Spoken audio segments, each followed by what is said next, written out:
ବର୍ତ୍ତମାନ ମୋବାଇଲ ଯୁଗ ହେଇଯାଇଛି।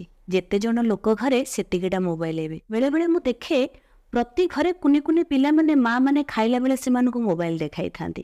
କୌଣସି ଗୋଟେ କାମ ବାହାନାରେ ତୁ ଟିକେ ମୋବାଇଲ ଦେଖୁଥା, ମୁଁ ଟିକେ ମୋର କାମ ସବୁ ସାରିଦିଏ। ଆମେ ପିଲାକୁ ମଧ୍ୟ ମୋବାଇଲରେ ଏନଗେଜ କରିଦେଉ।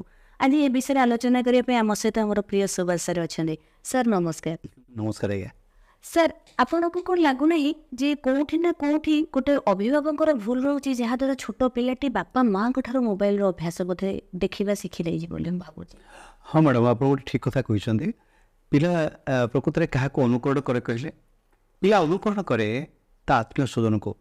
ତା ବାପା କେମିତି କଥା କହୁଛନ୍ତି, ତା ଆଈ ମା କେମିତି ପାନ ଖାଉଛନ୍ତି, ତା ଜେଜେ କେମିତି ପାକୁଆ ପାଟିରେ କଥା କହିଲା ବେଳେ କେମିତି କହୁଛନ୍ତି, ଆପଣ ଦେଖିଥିବେ ପିଲା ସେଇଆକୁ ଅନୁକରଣ କରେ। ପିଲା ଭାରି ଅନୁକରଣ ପ୍ରିୟ। ଆଉ ଏଇ ଯେଉଁ କଥା ଆପଣ କହୁଛନ୍ତି ମୋବାଇଲ କଥା, ଆଜିକାଲି ଗୋଟେ ମାନିଆ ଡେଭଲପ୍ କରିଛି। ଆଗେ ଯେତେବେଳେ କୁନି ପିଲାଟା ଖାଦ୍ୟ ଖାଉନଥିଲା, ମା ତାକୁ କେତେ ଜାତି ଜାତିକା କଥା କହୁଥିଲା। ତା ଆଈ ମା ତାକୁ କେତେ ଗପ କହୁଥିଲା, କନେରୀ ବେଟ କଥା, ବୁଢ଼ୀ ରସୁଣୀ କଥା, ଆଈ ମା କାହାଣୀ କହୁଥିଲା ସେ। ଆଜିକାଲି ପିଲାଙ୍କ ସହିତ ସମୟ ବିତେଇବା ପାଇଁ ଆମେ ଖାଲି ବ୍ୟସ୍ତ ଭିତରେ ଅଛେ ବୋଲି, ଗୋଟେ ଜୀବନଚର୍ଯ୍ୟା ଭିତରେ ଅଛେ ବୋଲି ଆମେ ସବୁବେଳେ କହୁଛେ। ପିଲାଙ୍କୁ ପ୍ରକୃତରେ ଆମେ ଅଣଦେଖା କରୁଛେ, ପିଲାଙ୍କୁ ସମୟ ଦେଉନେ ଆମେ ସେତିକି। ଦେଖିବେ, ଯେତେବେଳେ ମାଆଟି ତା ପିଲାକୁ ଖାଇବାକୁ ଦେଉଛି, ସେ ତାକୁ କ'ଣ କରୁଛି, ମୋବାଇଲରେ ରିଲ୍ସ ଦେଖେଇକରି ଖାଇବାକୁ ଦେଉଛି। ଆପଣ ଚିନ୍ତା କଲେ ପିଲା କ'ଣ ଦେଖିବ ସେ ରିଲ୍ସରୁ? ପିଲା ସେଇଠି ଏନଗେଜ ରହୁଛି, ତା ଖାଇବାରେ ମନ ନାହିଁ, ତା ଖାଦ୍ୟ ସେ ଠିକ୍ ଗ୍ରହଣ କରୁନାହିଁ। ଆପଣ ଜାଣିବେ ଯେ ଏଇସବୁ ଗୁଡ଼ାକର ଯେଉଁ କୁପ୍ରଭାବ ଅଛି। ମୁଁ ଆପଣଙ୍କୁ ସେଇ ପ୍ରସଙ୍ଗରେ ଗପଟିଏ କହିବି। ଜଣେ ଭଦ୍ରଲୋକଙ୍କ ଘରେ ଯାଇ ପହଞ୍ଚିଗଲି। ମୁଁ ଯାଇ ଦେଖିଲି ସେ କୁନି ପିଲାଟା ଗୋଟେ ଛୋଟିଆ ଖାତା ଧରିଛି, କଲମଟିଏ ଧରିଛି। ତା ବାପା ବସୁଛନ୍ତି, ବସି ମୋବାଇଲ ଗେମ୍ ଖେଳୁଛନ୍ତି। ବାବାଙ୍କ ପାଖରେ ଯାଇ ପହଞ୍ଚିଲା। ବାବା ମୋତେ ଟିକେ ଏଇଟା କହିଦେଲ। କେତେ ଆଗ୍ରହରେ ଯାଇଛି ପିଲାଟା, ବାବାଙ୍କୁ ଯାଇକି ପଚାରୁଛି, ବାବା ମୋତେ ଟିକେ ଏଇଟା କହିଦେଲ। ବାବା ତାକୁ କହୁଛନ୍ତି, ତୋ ମା କିଚନ ଯା, ମାଆକୁ ପଚାରିବୁ ଯା। ପିଲାଟି ନିରାଶ ହେଇଛି ବାବାଙ୍କ ପାଖରୁ। ସେ ଶ୍ରଦ୍ଧା ଖୋଜୁଥିଲା ବାବାଙ୍କ ସହିତ କଥା ହେବ ବୋଲି। ବାବା ତାକୁ ପଠେଇଛନ୍ତି, ଯା ମାଆକୁ ପଚାରିବ। ପିଲାଟି ଖାତାଟି ଧରିକିରି ମାଆଙ୍କ ପାଖରେ ଯାଇ ପହଞ୍ଚି, ତାର ମା ତାକୁ ଉତ୍ତର ଦେଇନାହାନ୍ତି। ସେ ଟିଚର ଜଣେ, ସେ ଉତ୍ତର ଦେଉନାହାନ୍ତି। ମା କହୁଛନ୍ତି, ମୁଁ ଏବେ ବ୍ୟସ୍ତ ଅଛି, ଏ ଦେଖୁଛୁ ଅଙ୍କଲ ଆଣ୍ଟି ସବୁ ଆମ ଘରକୁ ଆସିଛନ୍ତି, ତ କୁଣିଆ ସବୁ ଆସିଛନ୍ତି, ମୁଁ ଟିକେ ବ୍ୟସ୍ତ ଅଛି, ତ ଯା, ମୁଁ ପଛରେ ତୋତେ କହିଦେବି। ପିଲାଟି ମନ ଦୁଃଖରେ ତା ଦାଦାଙ୍କ ପାଖରେ ପହଞ୍ଚି, ତା ଅଙ୍କଲଙ୍କ ପାଖରେ ପହଞ୍ଚିଛି। ଅଙ୍କଲଙ୍କୁ ସେ ସେଇ କଥା କହୁଛି, ଅଙ୍କଲ ମୋତେ ଟିକେ ଏଇଟା କହିଦିଅ। ଅଙ୍କଲ ତାକୁ ଠେଲି ଦେଇକରି କହୁଛନ୍ତି, ଆଚ୍ଛା ମୁଁ ଏବେ ବ୍ୟସ୍ତ ଅଛି, ଯା ତୁ। ପିଲାଟି ଦୌଡ଼ି ଦୌଡ଼ି ଯାଇ ତା ଆଣ୍ଟି ପାଖକୁ, ଆଣ୍ଟିକି ପଚାରୁଛି, ଆଣ୍ଟି ତମେ ତ ଟିକେ କହିଦିଅ, ସେମାନେ 3 ଜଣ ମୋତେ କେହି କହିଲେ ନାହିଁ, ତମେ ଟିକେ କହିଦିଅ। ଆଣ୍ଟି କହୁଛନ୍ତି, ବାବୁରେ ମୁଁ ଏବେ ବ୍ୟସ୍ତ ଅଛି, ବାରି ଜଣ ମୋର ଅଛି, ଅନଲାଇନ୍ ୱାର୍କ ବହୁତ ଅଛି, ମୁଁ ଟିକେ ଲ୍ୟାପଟପ୍ରେ ଟିକେ ବ୍ୟସ୍ତ ଅଛି, ତୁ ଯା, ପଛେ କଥା ହବ। ମୁଁ ନଜର କରିଛି, 4 ଜଣଙ୍କ ଠାରୁ ନିରାଶ ହେଲା ପରେ ପିଲାଟି ଗୋଟେ ଘରର ଗୋଟେ କଣରେ ବସିକରି ତଳକୁ ମୁହଁ ପୋତି ବସିছে। ପିଲା ଶ୍ରଦ୍ଧା ଖୋଜୁଛି ଆଜ୍ଞା। ଆମେ ତାକୁ ତା ଶ୍ରଦ୍ଧାରୁ ବଞ୍ଚିତ କରିଛେ। ପିଲା ଦେଖୁଛି ତାକୁ ତା ବାବା ଶ୍ରଦ୍ଧା କରୁନାହାନ୍ତି, ତା ମା ଶ୍ରଦ୍ଧା କରୁନାହାନ୍ତି, ତାକୁ ସମୟ ଦେଉନାହାନ୍ତି, ତା ଅଙ୍କଲ ଶ୍ରଦ୍ଧା କରୁନାହାନ୍ତି, ତା ଆଣ୍ଟି ଶ୍ରଦ୍ଧା କରୁନାହାନ୍ତି। ପିଲାଟା କହୁଛି ସେଇ କଥା, ଏତେ ବଡ଼ ଏ ଦୁନିଆଟାରେ ଇଏ ମୋବାଇଲ ଆଇଥିଲା ସମ୍ପର୍କ ଯୋଡ଼ିବା ପାଇଁ। ମୋ ବାବା ବ୍ୟସ୍ତ ତାଙ୍କ ମୋବାଇଲରେ, ମୋ ମାମା ବ୍ୟସ୍ତ ତାଙ୍କ ମୋବାଇଲରେ, ତାଙ୍କ ଅଙ୍କଲ ବ୍ୟସ୍ତ ତାଙ୍କ ମୋବାଇଲରେ, ଆଣ୍ଟି ବ୍ୟସ୍ତ ତାଙ୍କ ମୋବାଇଲରେ। ସମସ୍ତେ ମୋବାଇଲକୁ କେତେ ଶ୍ରଦ୍ଧା କରୁଛନ୍ତି। ମୁଁ ପରେ ତାଙ୍କର ଅତି ଆପଣାର। ମୋ ପାଇଁ ସେମାନଙ୍କ ପାଖରେ ଆଜିକାଲି ସମୟ ନାହିଁ। ସେମାନେ ମୋବାଇଲ ମାୟାରେ ପଡ଼ିଛନ୍ତି, ଲ୍ୟାପଟପ୍ ମାୟାରେ ପଡ଼ିଛନ୍ତି। ମୋ ପାଇଁ ଆଜି କାହା ପାଖରେ ସମୟ ନାହିଁ। ଛୁଆଟା ଶ୍ରଦ୍ଧା ଖୋଜୁଛି ଆଜ୍ଞା। ତାକୁ ଶ୍ରଦ୍ଧା ଦିଅନ୍ତୁ, ତାକୁ ଆପଣାପଣ ଦିଅନ୍ତୁ, ତାକୁ ଭଲ ପାଇବା ଦିଅନ୍ତୁ। ଇଏ ମୋବାଇଲ ଯେଉଁ ସମ୍ପର୍କ ଗଢ଼ିବା ପାଇଁ ଆସିଥିଲା, ସମ୍ପର୍କ ଛିଡ଼େଇବାକୁ ବସିছে। ପ୍ରକୃତରେ ଆମକୁ ସଜାଗ ହେବାକୁ ଅଛି। ପିଲାକୁ ତାର ପ୍ରାପ୍ୟ ଯାହା, ତାକୁ ଆମ ଦେବାର ଅଛି। ଏଇ କଥା ଆମେ ଭୁଲି ଯାଇଛେ। ଆଉ ମୋବାଇଲ ସମ୍ପର୍କ ଗଢ଼ିବା ବଦଳରେ ସମ୍ପର୍କ ଛିଡ଼େଇ ଚାଲିছে। ଆଉ ଯେତେବେଳେ ପିଲାଟି ଯେତେବେଳେ ଆଡ଼ିକ୍ଟେଡ଼ ହେଇଯିବ ନା ମୋବାଇଲରେ, ସେ ସମସ୍ତଙ୍କୁ ଦେଖୁଛେ। ପିଲାଟି ତା ବାବାକୁ ଦେଖୁଛି, ତା ମାଆକୁ ଦେଖୁଛି, ଅଙ୍କଲକୁ ଦେଖୁଛି, ଆଣ୍ଟିକି ଦେଖୁଛି, ତା ଆତ୍ମୀୟ ସ୍ୱଜନ ଯାହାକୁ ଦେଖୁଛି, ସେମାନେ ସମସ୍ତେ ମୋବାଇଲକୁ ଏତେ ଶ୍ରଦ୍ଧା କରୁଛନ୍ତି। କଥାଟା ହେଉଛି ଏତିକି। ସେଇ କଥାକୁ ମୁଁ ଗୋଟେ ଗପରେ ସେଇ କଥା ହିଁ କହିଛି। ସେଦିନ ମାମି ଦିଦି କ୍ଲାସ୍ରେ ଯାଇ ପହଞ୍ଚିଲେ। କ୍ଲାସ୍ରେ ପହଞ୍ଚିଲା ବେଳକୁ ତାଙ୍କର କାମ ବହୁତ ଅଛି। ସେ କହିଲେ ଯେ ପିଲାଏ ତୁମେ ଗୋଟେ କାମ କର, ଗୋଟେ ରଚନା ଲେଖ।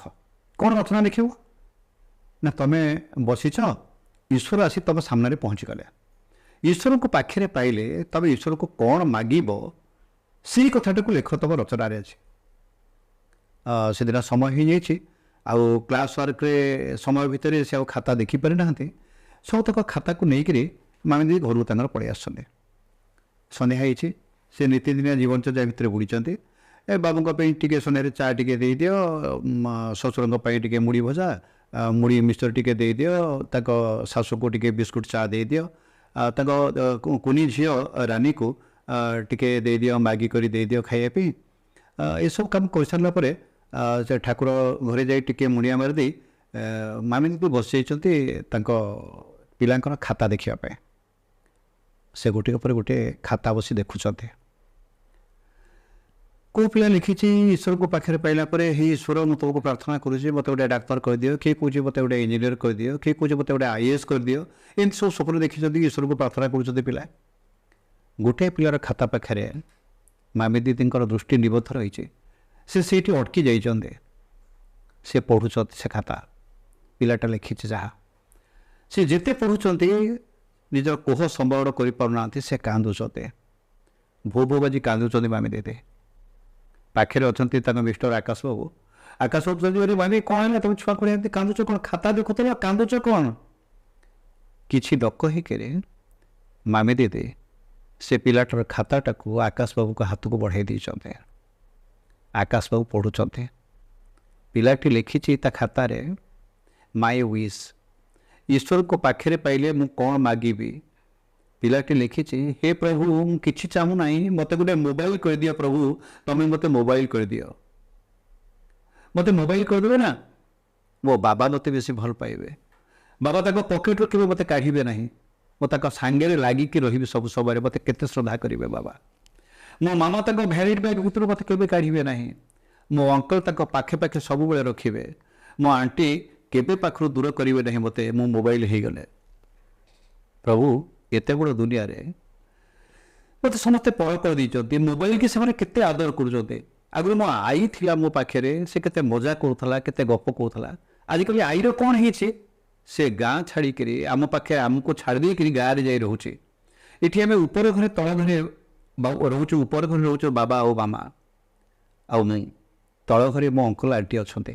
ଆଜିକାଲି ମୋ ଆଣ୍ଟିଙ୍କର କ'ଣ ହେଇଛି କେଜାଣି, ସେ ତଳ ଘରେ ଉପର ଘରକୁ ଆଜିକାଲି ଆସନ୍ତି ନାହିଁ। ଆଗେ କେତେ ମଜା କରୁଥିଲେ, ଉପର ଘରେ ଆସୁଥିଲେ, ଆମେ ବସୁଥିଲୁ, ଆଣ୍ଟି ଜାତିକା ତରକାରୀ କରୁଥିଲେ, ଖାଇବା ତିଆରି କରୁଥିଲେ, ଆମେ ଖାଉଥିଲୁ, ମଜା କରୁଥିଲୁ, ବୁଲିବାକୁ ଯାଉଥିଲୁ, କେତେ ମଜା କରୁଥିଲୁ। ବଗିଚାରେ ପାଣି ଦେଲାବେଳେ ମୁଁ ଅଙ୍କଲଙ୍କ ଉପରକୁ ପାଣି ଛିଟୁଥିଲି, ଅଙ୍କଲ ମୋ ସହିତ ହସୁଥିଲେ, ମୋତେ ଖେଳୁଥିଲେ ମୋ ସାଙ୍ଗରେ। ଆଜିକାଲି ଅଙ୍କଲ କେବେ ମୋ ସାଙ୍ଗରେ ଖେଳନ୍ତି ନାହିଁ, ସେ ଭାରି ଚୁପଚାପ, ସେ ମୋବାଇଲ ଧରିଲା ଦିନଠୁ। ପ୍ରଭୁ ଏସବୁ କ'ଣ ହେଇଗଲା? ମୁଁ କିଛି ଚାହୁଁନି ପ୍ରଭୁ, ସମସ୍ତେ ଆଜିକାଲି ମୋବାଇଲକି କେତେ ଭଲ ପାଉଛନ୍ତି। ତୁମେ ମୋତେ ମୋବାଇଲ କରିଦିଅ ପ୍ରଭୁ, ମୋର କିଛି ଦରକାର ନାହିଁ, ମୋତେ ମୋବାଇଲ କରିଦିଅ। ମୋବାଇଲ କରିଦେଲୁ, ମୋ ଅଙ୍କଲ ମୋତେ ଭଲ ପାଇବେ, ମୋ ଆଣ୍ଟି ମୋତେ ଭଲ ପାଇବେ, ମୋ ବାବା ମୋତେ ଭଲ ପାଇବେ। କହିଲେ ଦେଖି, ଏଇ ଯେଉଁ ଛୋଟିଆ କଥାଟି, ଗୋଟେ ଛୋଟିଆ ଛୁଆ ଈଶ୍ୱରଙ୍କ ପାଖରେ ପାଇଲେ କାମନା କରୁଛି ପ୍ରଭୁ ମୋତେ ମୋବାଇଲ କରିଦିଅ। ତାମାନେ ଆମେ ସମସ୍ତେ ମୋବାଇଲ ପାଇରେ ଏମିତି ବ୍ୟସ୍ତ ହେଇଛେ, ଆମେ ନୀତିଦିନ ଜୀବନଚର୍ଯ୍ୟା ଭିତରେ ମୋବାଇଲକୁ ପାଖରୁ ଅନ୍ତର କରିବା ପାଇଁ ଚାହୁଁନେ। ମାତ୍ର ପିଲା ଯିଏ ଏତେ ସମ୍ବେଦନଶୀଳ, ଯିଏ ଶ୍ରଦ୍ଧା ଟିକେ ସାଉଁଟିବା ପାଇଁ ଚାହୁଁଛେ, ଶ୍ରଦ୍ଧା ଟିକେ ଖୋଜୁଛି, ଆତ୍ମୀୟତା ଟିକେ ଖୋଜୁଛେ, ତାକୁ ଆମେ ଆତ୍ମୀୟତା ଦେଇନେ। ଆସନ୍ତାକାଲିରେ ପିଲାକୁ ଆମେ ମୋବାଇଲ ଧରେଇ ଦେଇ, ଯେତେବେଳେ ପିଲା ମୋବାଇଲ ମାୟାରେ ପଡ଼ିଗଲା, ପିଲାକୁ ଆମେ କାର୍ଟୁନ ଦେଖାଉଛେ, ସେତେବେଳେ କାର୍ଟୁନ ଭଳିଆ ଆଚରଣ କରିବ, ଯେତେବେଳେ ହିଂସ୍ର ଆଚରଣ କରିବ, ଆମେ ସେତେବେଳେ ଆମ ଭାଗ୍ୟକୁ ନିନ୍ଦିବା, ଆମ କର୍ମକୁ ନିନ୍ଦିବା। ଆମ ପିଲାଟା ଆମ କଥା ଶୁଣୁନି ବୋଲି ମନ ଦୁଃଖ କରିବା। ସେତେବେଳେ ପିଲାଟା ଯେତେବେଳେ ହିଂସ୍ର ଉଗ୍ର ଆଚରଣ କରିବ, ସେ କେଉଁଠି ଶିଖିବ କଥା? ସେ ସେଇ ଟିଭିରୁ ଶିଖିବ, ସେଇ ମୋବାଇଲରୁ ଶିଖିବ। ମୋବାଇଲର, ଟିଭିର ବହୁ ଭଲ ଗୁଣ ଅଛି। ସେ ଭଲ ଗୁଣ ଗୁଡ଼ାକ ଆହରଣ ନ କରିକି ଏଇ ଯେଉଁ ଖରାପ ପ୍ରବୃତ୍ତି ଗୁଡ଼ାକର ମାୟାରେ ଯେତେବେଳେ ପିଲା ପଡ଼ିଯିବ, ତାଠି ମାନବୀୟ ସୁଗୁଣା ଭଳି ଧୀରେ ଧୀରେ ନଷ୍ଟ ହୋଇଯିବ।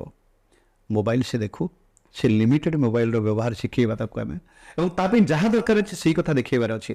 ଆଉ ଆପଣ ଯେଉଁ କଥା କହିଲେ ଅନଲାଇନ୍ ଶିକ୍ଷା ବ୍ୟବସ୍ଥା କଥା, ଅନଲାଇନ୍ ଶିକ୍ଷା ବ୍ୟବସ୍ଥା ଗୋଟେ ବହୁତ ଭଲ କଥା।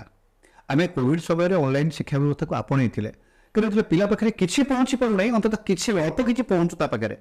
କିନ୍ତୁ ଆମେ ବର୍ତ୍ତମାନ ତା ଦ୍ୱାରା ଏମିତି ବାନ୍ଧି ହେଇଗଲେଣି ଯେ ସିଏ ଆମ ପୁରା ଜୀବନଚର୍ଯ୍ୟାକୁ ବଦଳାଇବାକୁ ବସିଛେ। ଏବଂ ଆପଣ ଦେଖିବେ ପରବର୍ତ୍ତୀ ପର୍ଯ୍ୟାୟରେ ବିଭିନ୍ନ ଦୁରାରୋଗ୍ୟ ବ୍ୟାଧିର ଶିକାର ହେବେ ପିଲା। ଆଖି ଦୃଷ୍ଟିଶକ୍ତି ପିଲା ହରାଇବାକୁ ବସିଲେଣି। ବହୁତ ପିଲା ମୋବାଇଲ କି ପାଖରେ ଦେଖୁଛନ୍ତି। ଆପଣ ଜାଣିଛନ୍ତି ସ୍ପଷ୍ଟ ଦର୍ଶନର ଗୋଟେ ନିମ୍ନତମ ଦୂରତା ହେଉଛି 25 ସେଣ୍ଟିମିଟର। ବହିଟାକୁ କେତେ ଦୂରରେ ରଖିକି ପିଲା ଦେଖିବା କଥା ପିଲା ଦେଖୁନାହାନ୍ତି। ଆପଣ ଦେଖିବେ ସର୍ଟ ସାଇଟେଡନେସ୍ ବହୁତ ପିଲାଙ୍କର ଆରମ୍ଭ ହେଇছে। ଆପଣ ଦେଖିବେ ମୋବାଇଲ ଦେଖି ଦେଖିକିରି ରେଟିନା ତାଙ୍କର ନଷ୍ଟ ହେବାକୁ ବସିଛି ବହୁତ ପିଲାଙ୍କର। ଅନ୍ଧାର ଘରେ ମୋବାଇଲକୁ ମିନି ମିନି ଆଲୁଅରେ ମୋବାଇଲ ପିଲା ଦେଖୁଛେ। ଏସବୁ ବାବଦରେ ଆମକୁ ପିଲାକୁ ସତର୍କ କରାଇବାର ଅଛି, ନଚେତ୍ ଏ ପରିଣାମ ତାର ସୁଦୂର ପ୍ରସାରୀ ହେବ। ପିଲାଙ୍କର ଭବିଷ୍ୟତ ଗଢ଼ିବା ବଦଳରେ ଭବିଷ୍ୟତ ନଷ୍ଟ ହୋଇଯିବ ଆଗାମୀ ଦିନରେ। ତ ବନ୍ଧୁମାନେ, ଆପଣମାନଙ୍କର ପ୍ରଶ୍ନ ଥିଲା କି ପିଲା ମୋବାଇଲ ଛାଡ଼ୁନି, ମୋବାଇଲ ଛାଡ଼ିବା ପାଇଁ କିଛି ଭିଡ଼ିଓ ବନାନ୍ତୁ। ଆଜି ସାର୍ ଏତେ କଥା କହିଲେ ମୋବାଇଲ ବିଷୟରେ। ପ୍ରକୃତରେ ମୋବାଇଲ ଶିଖେଇଛି କି ଆମେ ଅଭିଭାବକ ହିଁ ତାକୁ ଶିଖେଇଛେ। ତେଣୁ ମୋବାଇଲର ବ୍ୟବହାର ବିଷୟରେ ଆମେ ତାକୁ ଜଣାଇବା ଦରକାର। ପିଲା କେତେ ସମୟ ତାକୁ ୟୁଜ୍ କରିବା ଦରକାର, କାହିଁକି ୟୁଜ୍ କରିବା ଦରକାର।